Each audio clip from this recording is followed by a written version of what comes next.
morning, good afternoon, and good night. I'm KT, and this is what happened. Did you know that during the golden age of piracy, that out of an estimated 10,000 pirates roaming the seas and the lands, that 1/3 of them were black? Well, if you didn't know, sit back, relax, and let's talk about the history of black pirates. We're going to go in sections like we always do. We're going to talk about why someone would become a pirate. We're going to talk about how they do it. We're going to talk about some famous black pirates in history. And as always, I'm going to give you my final thoughts. That said, let's go into part 1 entitled A Pirate's Life. The first thing I want to talk about is the golden age of piracy. It is estimated to go from around 1650 to the year 1730, but definitely those early 1700s. This was a time when piracy was really prolific. It was making a significant impact in the North Atlantic and the Indian Oceans. Unlike what you see on TV, where they depict all pirates as white or mostly, that is simply not true, because a lot of formerly enslaved would go to be pirates. There were several reasons for this, and we're going to talk about the pros and cons of what it would have meant to become a pirate back then. There was a chance that you could be on a ship where the captain practiced equality, so that would have been really radical and extreme at that time. So many places were practicing enslavement of black people. It would have been a radical concept to see a person as an equal based on their ability and not on their skin color. But some captains did exactly that. They split the bounty, or the booty as they call it, which is the treasure that you get, or the goods, the money, whatever it was that you got from raiding another ship. They would split it equally no matter your race. They would acknowledge you to be promoted on the ship. You would be eligible to be voted up, all based on your ability. Being black would not hold you back on some pirate ships. Now, the cons are, of course, some captains still practiced racism by giving the black crew the hardest, most strenuous task on the ship. But you had a chance. If you were enslaved, you knew you were being worked to death and probably beat too. Another thing that was a really big deal on pirate ships, when they did practice equality, black pirates could carry weapons, they could vote on ship matters, and again, they could receive equal shares of whatever was raided. In addition to that, pirates were out raiding ships, and some ships carried slaves. You had a whole slave trade still going actively. Sometimes when pirates would raid the ship, the slaves would be there, and they would be given a choice. You could go on to be enslaved, or you could become a pirate. In that case, many decided to become pirates. Some of the same factors inspired whites to become pirates. Some of them had to worry about being extremely poor, and in many countries, in many parts of the Western world, your class and status could very much determine how you were treated. So you might not be looked equally at from an authoritative standpoint if you were a poor white versus if you had money and were looked at to be of a certain class. Sometimes they had some shared motivations, but definitely black people had even more motivation, because to be poor is one thing, to be enslaved and poor is a different thing. This leads me to talk about what a pirate's life looked like. They definitely had structures on ships, and they did have democracies because they voted on a lot of things. You would have a captain, and then under them you will usually have a quartermaster. That was an elected position usually. We'll talk about at least one known black quartermaster, but under that you had a different hierarchy all the way down to the bottom person. On a ship where equality was practiced, everyone had specific assigned tasks, but you were able to move up in that structure no matter your race. During this time, you had some specific pirate strongholds. The pirates moved a lot around the Florida Keys area, but the biggest stronghold, the very first one, was Tortuga in Haiti, and this would have been one of the earlier pirate strongholds. Later, you came to get Port Royal, Jamaica, and you got Nassau, Bahamas. So when they raised up as strongholds, Tortuga became kind of obsolete. Let's talk about Port Royal. This city came to be known as the wickedest city on earth. Yes, that's right.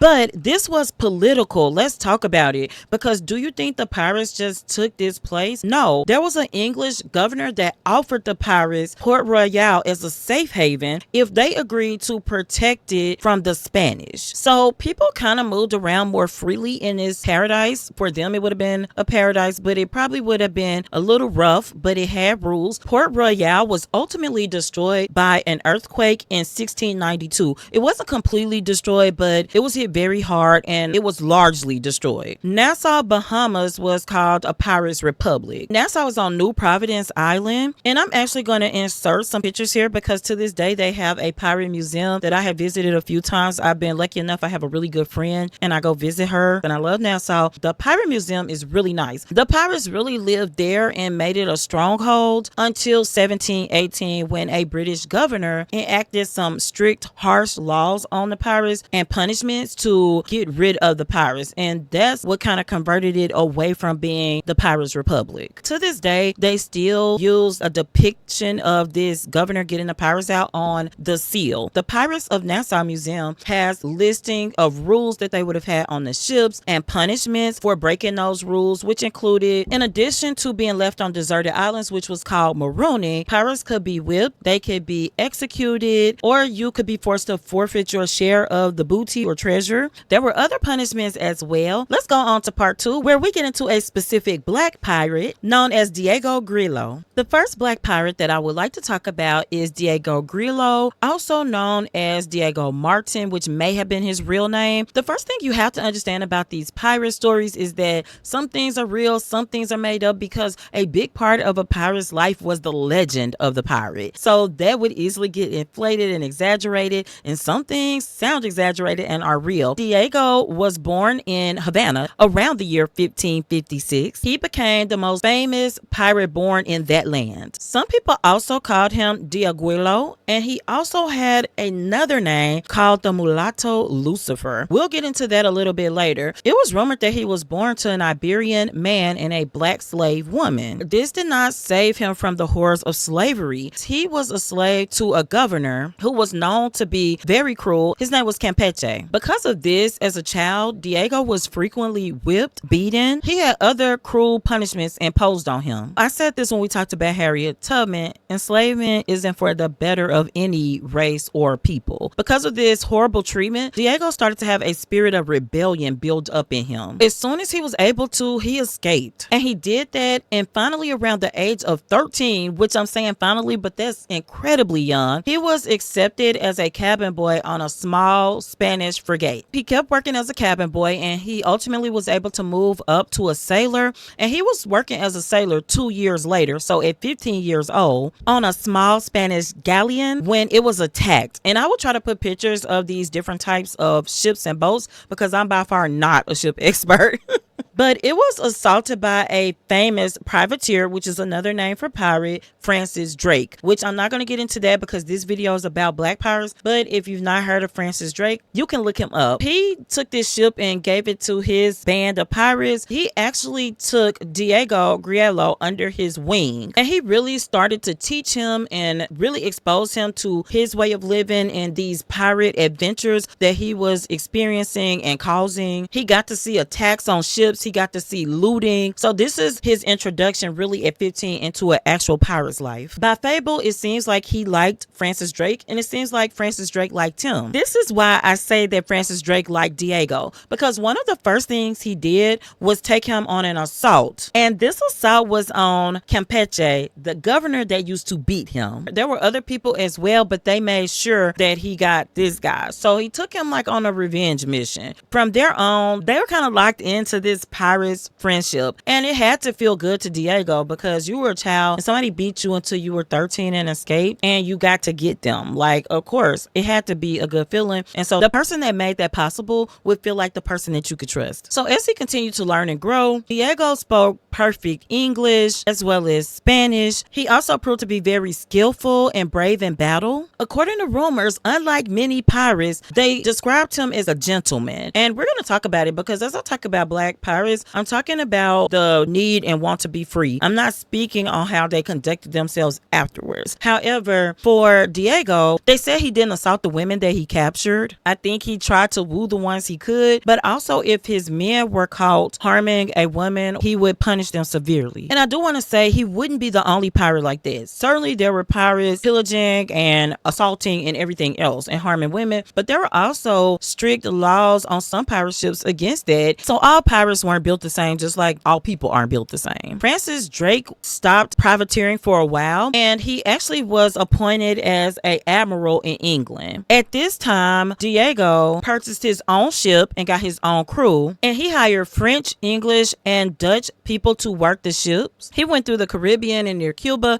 and launched frequent assaults, and they had a hard time repelling him. The Spanish even found it difficult to repel him, and they were kind of a known force in that time as far as maritime. Francis Drake, around 1585, decides that he's going back into privateering. Diego went back into the Caribbean with him. Francis Drake was no longer admiral. They tried to sack several places but failed. I don't know if they were getting older or the people were getting better at repelling the pirates, but either way, they tried to take Puerto Cabello, which is on the north coast of Venezuela, and they tried to take Cartagena de Indias, which is on the northern coast of Colombia, but they failed. I said I didn't know why, but there was a yellow fever outbreak. This did decimate a lot of their men, so they didn't have the manpower anymore, and that's why they kept trying to sack places and it kept failing. At some point, Diego tried to attack Havana, but apparently they couldn't recover. Like, they could not come back from the yellow fever and probably the repeated losses, and so he had to abandon the plan altogether. He kind of disappeared in a way after that, and people didn't know what happened to him. It was rumored that he may have died, but it turns out that he didn't. He actually resurfaced on February 18th, 1603. He had become known as a respectable man. Some people say that he may have settled in England or some other part of Europe, but I don't know for sure, and nobody knows for sure. Different accounts said different things. I also want to go back and talk about when people started calling him the mulatto Lucifer. A mulatto is a person who has one black parent and one white parent. What I have discovered as I have read about history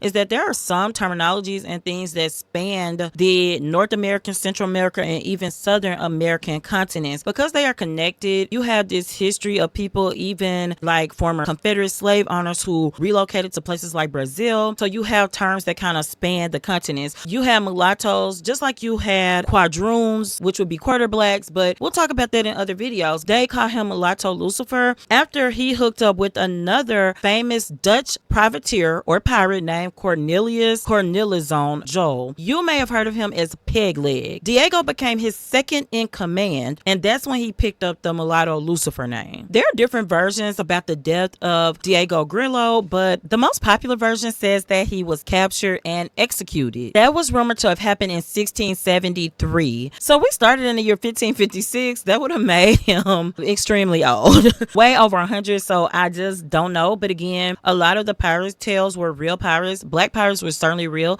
but sometimes they would combine the stories of several and then put it into one story. Let's go on to part 3, where we talk about Black Caesar. One of the most famous or talked about black pirates is Black Caesar. He had raided the Florida Keys for almost a decade before he actually joined up with Blackbeard aboard Queen Anne's Revenge. If you've ever known anything about pirates, you've heard of Blackbeard and Queen Anne's Revenge, his ship. Just like every other pirate we talked about, a pirate was mirrored in the legend, like he was his legend. Black Caesar was said to be very strong, very big, and very, very cunning and smart. Some people even tell a story of him being a former African chieftain who had evaded capture into slavery several times until he was actually deceived and tricked, and that's how he ended up becoming enslaved. But let's talk about how he became a pirate. While he was on the slave ship being transported, he actually befriended a sailor against all odds, and this sailor would sneak him food and water. And if you have never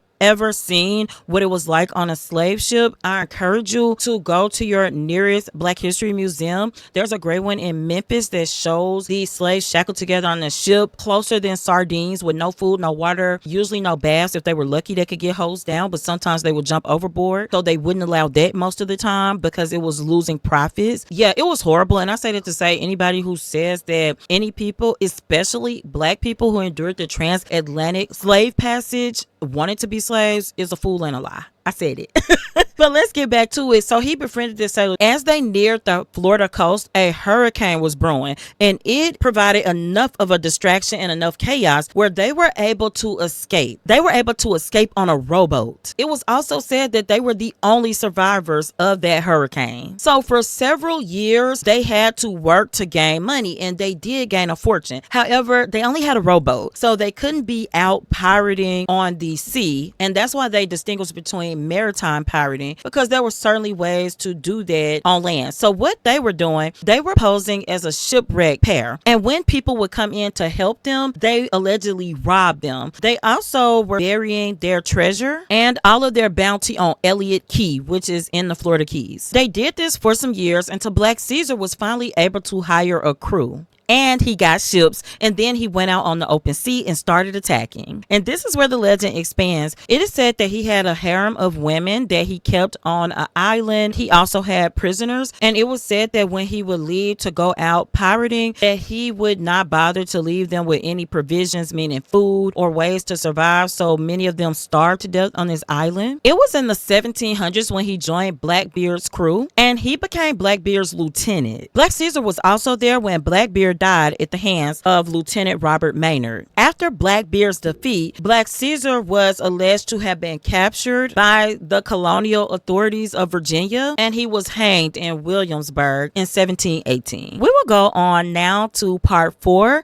and we're going to talk about Juan Andreas, and we're going to talk about Hendrik van der Hall. The next two black pirates I put together because there's not a lot of information on them. The first buccaneer's name is Juan Andres, also known as Andresote. He was called the buccaneer because that's a specific term for a pirate that operated off the Spanish American coast. So he operated off the coast of Venezuela. And what made him so unique was that his band of pirates, his crew, was made up of escaped slaves and indigenous people. And this was in the 18th century. The next privateer that I want to talk about is Hendrik van der Hall. This was a Dutch pirate who served with Captain William Kidd as his quartermaster. This would have made him one of the highest ranked black pirates known because the quartermaster served under the captain, and that's it. Also remember, the quartermaster was an elected position. It is said that he was born in New Amsterdam in 1676. However, people say he was black because he was described as a small black man. At some point in life, he did settle down and have 5 children, but at some point after that, he decided that he would try to traverse the Northwest Passage. This was a sea route that connected the Atlantic Oceans and the Pacific Oceans. It was believed to be a shortcut to get to Asia. It is located in the Canadian Arctic archipelago. What you need to know about this is that it was extremely dangerous because at that time it was really icy, so it was perilous. But he decided to do it because someone was offering a 20,000 pound prize for crossing it. In today's time, that would be several $1,000,000. Him and his crew all froze to death trying to traverse this passage. So let's go into our final section, which will be my final thoughts. Here are my final thoughts. Being a pirate of any race would have been hard work, extremely dangerous. You would have had to agree to abide by the rules of the ship, and if you were in one of the pirate ports like Port Royal or Nassau, you would have had to agree to abide by those rules. Punishments could be harsh and cruel. Conditions on the sea could be perilous. If you were a black man and your option was slavery, or during the Fugitive Slave Act times, you could have been a free man who was faced with being sent into slavery, where you may have never been a slave because they could just snatch you and do that. Then pirating would have been an option to consider. As a pirate, you didn't know if you would land on a ship where you would be treated equally. If you were, then that would have been a freedom you never known, and you would have been reluctant